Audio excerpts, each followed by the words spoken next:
कल्पनाएं हर मनुष्य करता है, पर कल्पनाओं को पूरा करने के लिए जरूरत होती है हिम्मत, मेहनत और लगन की। एक ऐसे ही धुन के पक्के व्यक्ति से हम आपको आज मिलाने ले जा रहे हैं। ये हैं Shri Muralidhar Parashar, wildlife photographer, painter और अपने लैम्बैक सूट वर्क के लिए विश्वविख्यात। इन्हें रणथंभौर के प्रथम पुत्र के नाम के रूप में भी जाना जाता है। हमारी संस्कृति भारती की टीम भी जा पहुंची रणथंभौर इनसे मिलने। चलिए दोस्तों, मिलते हैं और बातचीत करते हैं श्री मुरलीधर पाराशर जी से।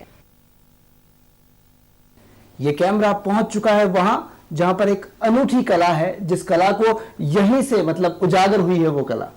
आपने घर में काजल की डिबिया तो देखी होगी। काजल की डिबिया से कुछ कला बन सकती है, या फिर यूं कहें कि अपनी मम्मी पापा को या कभी पुराने जमाने में दादी को देखा हो, दिए पर दिया रखकर जो एक लौ से काजल बनता था, क्या उस काजल से कोई कला बन सकती है?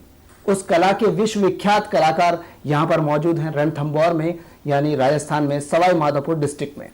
तो आइए बात करते हैं उनसे, क्योंकि उनका नाम मैं बताऊं आपको बहुत फेमस है वो। उनका नाम है मुरलीधर पाराशर साहब। आइए बात करते हैं और जानते हैं उनकी सूट पेंटिंग और वाइल्ड लाइफ फोटोग्राफी की कला को। कैसे शुरुआत हुई आपकी सूट पेंटिंग की? मेरा जो आर्ट का जो उद्देश्य है कला के माध्यम से वन्य जीव संरक्षण का है। तो खास तौर से क्योंकि मेरे जो चित्र बनते हैं वो सारे वन्य जीवों के ऊपर आधारित होते हैं, जैसा कि आप अभी देखने जाएंगे, मैं आपको बताने जाऊंगा।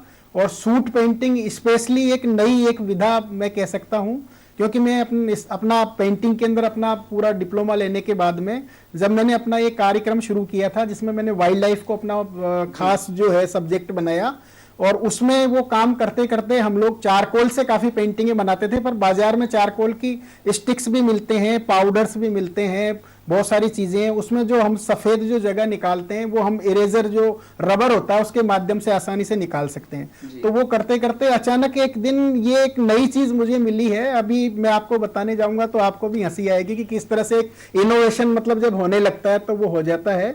एक दिन की बात है, मैं अपने घर गया हुआ था। माँ हमारी जो बुजुर्ग थी तो उन्होंने कहा कि भाई मेरा जो केरोसिन लैंप यानी कि जो लालटेन है उसका जो ग्लास है थोड़ा सा काला हो गया है, तो आप साफ कर दो। मैं अगर करूंगी तो शायद टूट जाएगा। मैंने देखा, जब मैंने ग्लास साफ करके मैं वापस उसमें जब लगाने जा रहा था तो मेरा जब ध्यान गया तो जो एग्जॉस्ट होल होते हैं, जो छेद होते हैं लालटेन में, वो सारे के सारे होल ब्लॉक हो रहे थे सूट के साथ में। जो है जो काजल है वो धुआं का वो जम चुका था। मैंने कुछ नहीं किया, एक लकड़ी पड़ी हुई थी, मैंने सीधा लकड़ी लेकर के उसको ऐसे खरोचना चाहा। वो इतना हल्का होता है कि वो सारा का सारा पूरा जमीन के ऊपर आकर के गिरने लगा। मैंने देखा, हाँ बिल्कुल, और वो हवा से जैसे वो फैलता जा रहा था। मुझे कुछ नहीं सूझा, मेरे पास एक स्केच बुक रखा हुआ था, मैंने एक पन्ना उसमें से फाड़ करके पूरा काजल समेट करके मैं चाह रहा था कि उसको घर के बाहर फेंकूं। बाहर जाके जैसे ही मैंने उसको ऐसे थ्रो किया, फेंका, तो मेरा ध्यान कागज पर गया कि उस सफेद कागज पर समेटते टाइम कागज से कागज पर जो काजल की रगड़ लगी उससे 10 से 12 डिफरेंट जो टोन है ब्लैक एंड व्हाइट के वो मुझे दिखाई दिए। क्या बात। तो ये थोड़ा सा दिमाग में मेरे आया कि जब टोन इससे मिल सकता है तो टेक्सचर हम बना सकते हैं, और अगर टेक्सचर बना लिया तो निश्चित रूप से पेंटिंग भी बन जाएगी। क्योंकि कोई भी विजुअल आर्ट जो दुनिया में होती है पूरे संसार में, उसके केवल 6 अंग मुख्य होते हैं: रेखा, रूप, वर्ण, तान, पोत और अंतराल। तो केवल पोत को चेंज करके ये रणथंभौर चित्र शैली का हमने यहाँ पर विकास किया। मैंने जब अपना पेंटिंग बनाया, और ये जो टेक्सचर और ये जो टोन है इसको चेंज करके, और ये माध्यम हमने जो सूट का लिया है, खासतौर से मैंने जब अपना पेंटिंग बनाना शुरू किया तो इसका जो आइडिया जो मुझे यहाँ से मिला मैं उसी को आगे फॉलो कर रहा हूँ। तो आपने जब ये सूट पेंटिंग का आपने जब थ्रो किया और वो जो आइडिया आया, उसके बाद में जब उसको इम्प्लीमेंट करने लगे आप, तो लोगों में ये नहीं लगा बोले यार ये क्या कर रहे हो, मतलब आपने इतनी अच्छी राजस्थान आर्ट्स में आपने पढ़ाई की और ये क्या सूट पेंटिंग में आ गए? नहीं, बिल्कुल आपका ये प्रश्न सही है, लेकिन क्योंकि जब तक मैं अपनी कला को पूर्ण रूप से स्वयं संतुष्ट नहीं होता तब तक मैं उसको प्रदर्शित नहीं करता हूं। तो मैं अपने आप में उसमें लगा रहा, मुझे बहुत समय लगा वो सब सोचने करने में। इसमें एक और खास बात है कि चारकोल में जब हम चारकोल से करते हैं तो हम इरेजर से जो सफेद जो जगह हम निकालना चाहें पेंटिंग में वो निकाल सकते हैं। लेकिन इसमें सबसे बड़ी बात यह थी कि वो सूट से अगर मैंने एक बार अगर पेंटिंग शुरू कर दी तो इरेजर भी इसमें काम नहीं करता है। क्योंकि पुराने जमाने में जो शैल चित्र हुआ करते थे, जो गुफाओं में लोग बनाते थे, उनके रंग इतने गहरे होते थे कि आज अगर उनकी उस पत्थर की अगर परत भी आप हटा के देखो तो वो रंग अंदर तक आपको नजर आएगा। वैसे ही जब सूट को कागज की नोक से जब पेंटिंग जो बनते टाइम पर हम वो कागज को बार बार रगड़ते हैं, उसको रगड़ने की वजह से वो सारा जो महीन बारीक पाउडर जैसा जो सूट होता है, काजल होता है, वो उस जिस कागज पर हम चित्र बनाने जा रहे हैं उसमें अंदर तक चला जाता है। तो वो बिल्कुल कभी ना तो जिंदगी में कभी स्प्रेड होगा, उसको फिक्स करने की भी जरूरत नहीं है, उसको प्रिजर्व करने की जरूरत नहीं है, वो लाइफ टाइम के लिए एक बार जहां लग गया वो लग गया, इस तरह का वो होता है। ऐसी सूट पेंटिंग सबसे पहली किस चीज पे बनाई आपने? ये एक्चुअली हम कैनवास पर बना सकते हैं, चाहे हम कहीं भी, मतलब कहीं भी उसको हम यूज कर सकते हैं, पर सबसे अच्छा तरीका अगर हम जो खुरदरा वाला जो कागज लें, जिसको हम लोग ड्राइंग पेपर बोलते हैं, उसके ऊपर अगर बनाएंगे तो बहुत ही बढ़िया तरीके से वो बनेगी, क्योंकि उस पर बड़े आसानी से हम जो जैसा चाहे वैसा उस पर टेक्सचर ले सकते हैं, और जैसा चाहे वैसे उसके ऊपर हम टोन भी उसके ऊपर ले सकते हैं। अभी हमारे सारे दर्शक ये सोच रहे हैं कि इतनी बातें हो रही है सूट पेंटिंग की, काजल की, कैसे होता है, क्या होता है, सबके दिमाग में ख्याल आ रहा होगा। तो हो जाए एक सूट पेंटिंग और सभी दर्शकों को जानने का मौका मिलेगा आपकी इस अनूठी कला को। कोई भी अखबार का एक पन्ना लेकर के किसी भी तरह से जो है छोटा सा एक, और मेहंदी का कोन बनता हाँ बिल्कुल, मैं इसका अभी आपको बना के दिखाता हूँ कि ये मेरा ब्रश का काम करेगा। अभी इसको मैंने यहाँ से इसको फोल्ड किया है, एक बार और फोल्ड मैंने किया है, यहाँ से मैंने इसको मोड़ा है, और एक बार मैंने इसको इस तरफ से मोड़ लिया है। तो अभी ये जो नोक जो तैयार हुई है, ये मेरा फाइनेस्ट एक ब्रश तैयार हो गया है। और ये क्योंकि खुरदरा कागज मैंने रखा था, तो मैं थोड़ा सा इसके ऊपर अगर इसको यहाँ रगड़ता हूं तो इसमें से कुछ ब्रिशल्स निकल जाते हैं, ताकि ये पाउडर इसमें आ सके।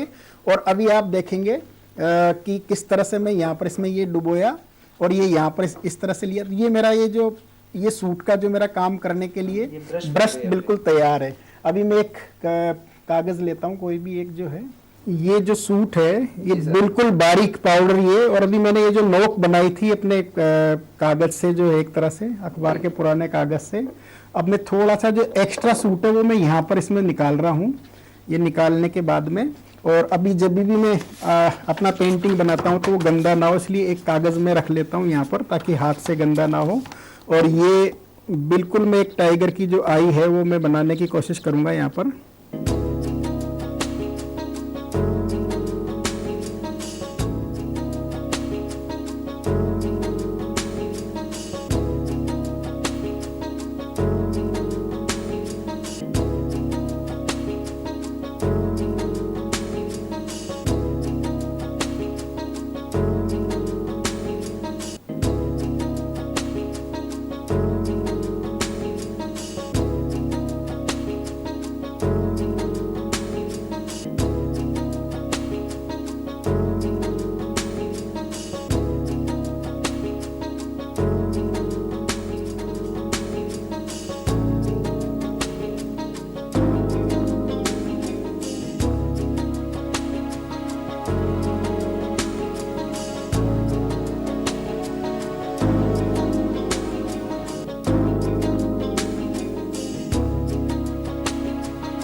मुझे तो खुशी है कि चलो मैं कुछ कर पाया जीवन में। अगर हम लोग आए हैं तो हमें कुछ ना कुछ करना चाहिए, और ये सब क्योंकि कुदरत की देन है ये सारी चीजें, क्योंकि ये नेचर की वजह से ये सब प्राप्त हुआ सारा कुछ। तो मैं चाहूंगा कि ये फैले, आगे बढ़े, लोग इसको सीखें, और इसके बारे में और मेरे बाद भी मतलब ये कायम रहे। जो इसके ऊपर थोड़ा सा एक बार और ये घुमाना है तो आप देखेंगे कि बिल्कुल डार्क ब्लैक हो जाएगा एकदम से।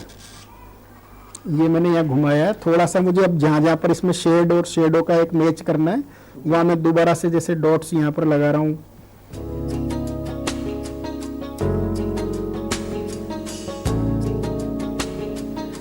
वाह, और ये ऐसा लग रहा है कि जहाँ पर हम खड़े हैं वहाँ से देखें तो ये हमारी तरफ देखती हुई लग रही है।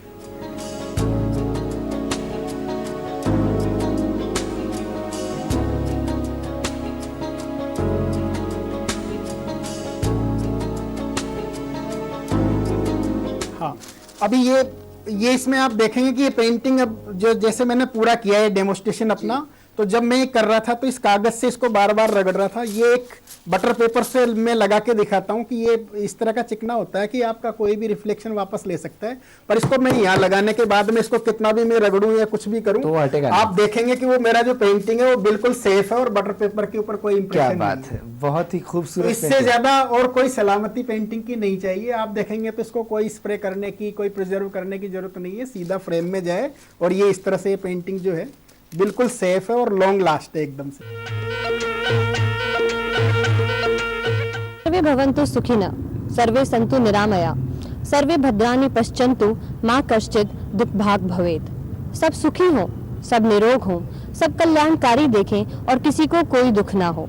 इसी मंगलमयी कामना के साथ आज मैं आपसे विदा लेती हूँ। अगले हफ्ते फिर मुलाकात होगी नई सांस्कृतिक गतिविधियों, नई जानकारियों, नई बातों व कला के नए रंगों के साथ। तब तक के लिए नमस्कार।